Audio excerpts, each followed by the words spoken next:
નમસ્કાર કપિલભાઈ. નમસ્કાર. કપિલભાઈ, grow native green forum સાથે તમે શા માટે જોડાયા છો?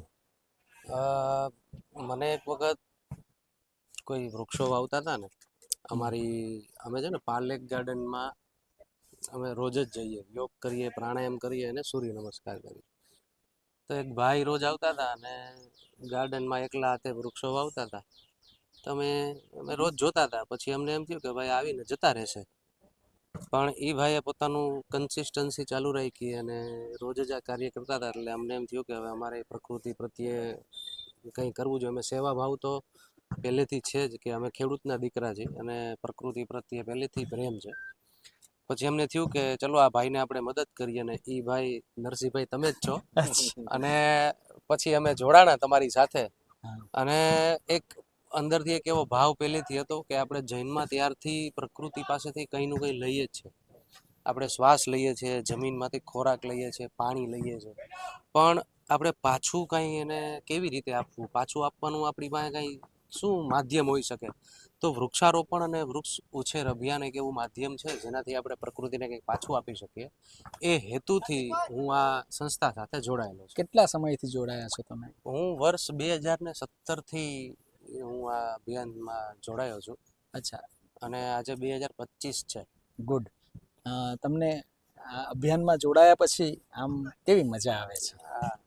જો જ્યારે છે ને સેવા ભાવ હોય ને ત્યારે તમારી પાસે સ્વાર્થ ન હોય. જ્યાં સ્વાર્થ ન હોય ને ત્યાં તમને સંતોષની અનુભૂતિ થાય. એટલે આ અભિયાનમાં જોડાયા પછી આમ કેવું થાય કે, અને રોજ રવિવારે દર રવિવારે અહીંયા આવીએ ને, એક તો પહેલાં તો છે ને અત્યારે મેં બૂટ પહેરી લીધા, પણ ઉઘાડા પગે જમીનમાં રહીએ. ઉનાળો હોય તો ગરમી સહન થાય, શિયાળો હોય તો ઠંડી લાગે, અને ચોમાસામાં કાદવમાં ગ્રાઉન્ડિંગ થઈ જાય. બરાબર. એટલે છે ને આપણને નાની મોટી બીમારી તો દૂર જ રહે, અને સાથે સાથે શરીર ખૂબ સારું રહે, અને નાના મોટી બીમારી તો થાય જ નહીં. એટલે આમ બહુ મજા આવે, આનંદ આવે.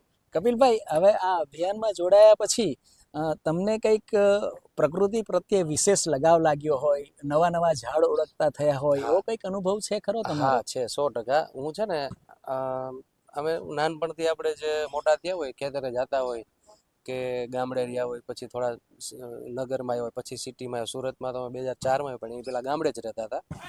તો હું 12થી 15 ઝાડ ઓળખતો હતો કે ભાઈ જે સ્થાનિક વૃક્ષો હોય એ 12થી 15 વૃક્ષોનું મને ઓળખાણ હતી. પણ આ સંસ્થા સાથે જોડાયા પછી હું અત્યારે લગભગ 80થી 85 જેટલી પ્રજાતિ, સ્થાનિક પ્રજાતિને ઓળખતો થયો છું. એ ઝાડ પછી નાનું હોય કે પછી મોટું હોય, હું એ ઝાડને ઓળખી શકું છું. અત્યારે 80થી 85 પ્રકારની પ્રજાતિને ઓળખતા શીખો હું ગ્રો નેટિવ ગ્રીન ફોરમમાં આવ્યા પછી. Very good, very good. કપિલભાઈ, આ અભિયાનમાં જોડાયા પછી તમને કોઈક ઔષધીય વનસ્પતિઓનો પરિચય થયો એવું ખરું? હા હા, આ મજાની વાત એ છે કે આ ગ્રો નેટિવ ગ્રીન ફોરમ છે એ સ્થાનિક વૃક્ષો વાવે છે. એટલે કે જે વિદેશી પ્રજાતિના ને જે નુકસાન તો ઠીક છે, પણ જમીનમાં જે પાણી ચૂસી લે એવા ઝાડ, જે આ કોનોકાર્પસ છે, એવા ઝાડ આ સંસ્થા નથી વાવતી. એટલે જે સ્થાનિક પ્રજાતિ વાવે છે, જે પક્ષીઓ માટે, જે જીવજંતુઓ માટે ઉપયોગી છે, તો એવી સ્થાનિક પ્રજાતિઓમાંથી છાયાદાર, ફળ આપતા, ફૂલ આપતા અને ઔષધીય ગુણવાળા, જે તમે કહો છો ઔષધીય ગુણવાળા, એ વૃક્ષો પણ વાવે છે ને. એટલે મને પરિચય છે. જેમ કે એક્ઝામ્પલ આપું તો છે ગરમાળો, અમલતાસ. ગરમાળાની સિંગ છે એ નાના બાળકોથી લઈને મોટા બધા માટે ઉપયોગી છે. બોરસલ્લી છે તો એ એક ઔષધીય ગુણવાળું વૃક્ષ છે. એના બોર પક્ષીઓ તો ખાય જ છે, પણ માણસ માટે પણ એ ઔષધિનું કામ કરે છે.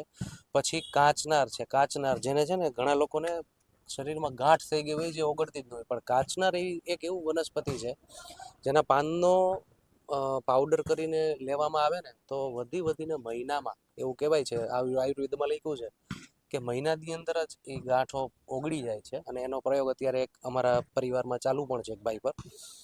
અને જે હાર્ટના બ્લોકેજીસ અત્યારે જો કેવા વધતા જાય છે, ખાણીપીણી જેવી તેવી થઈ ગઈ છે લોકોની, તો હાર્ટ નાના બાળકોથી લઈને મોટા સુધીને તકલીફ છે. તો હાર્ટના બ્લોકેજ ન થાય એના માટેનું એક ઔષધિ છે અર્જુન સાદળ, અર્જુનની છાલ જે કહેવાય.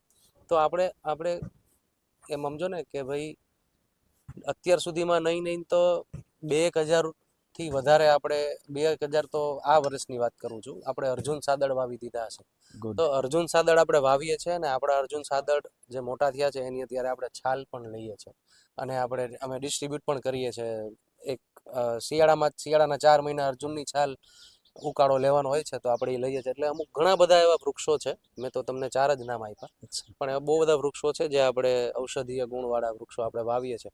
મને યાદ આવે છે આપણે એક અ,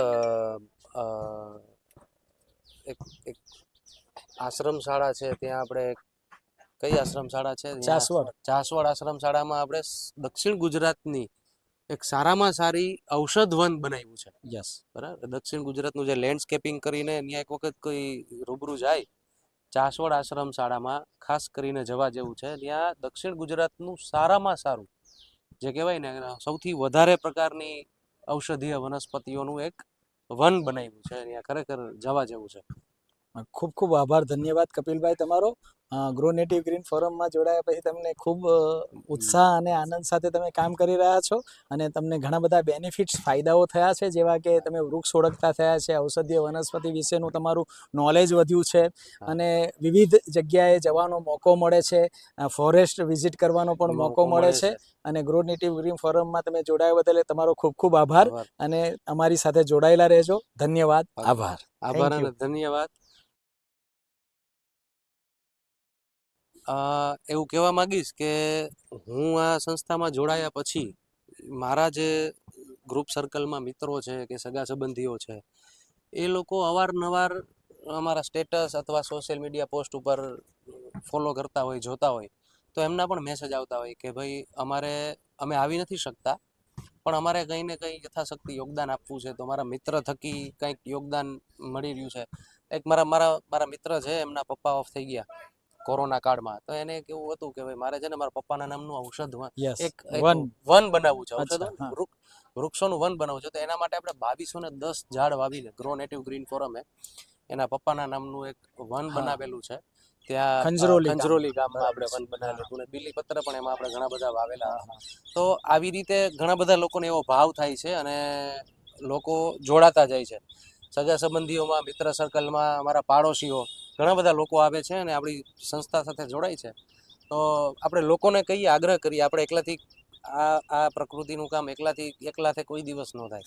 બધા લોકો આવે, સાથે જોડાય અને થોડુંક યોગદાન કરે ને, જેમ આપણી સંસ્થાનું એક ટેગલાઈન છે કે કાંકરે કાંકરે પાળ બંધાય, ટીપે ટીપે સરોવર ભરાય, ઝાડવે ઝાડવે જંગલ કરીએ, ચાલને કંઈ લીલું કરીએ.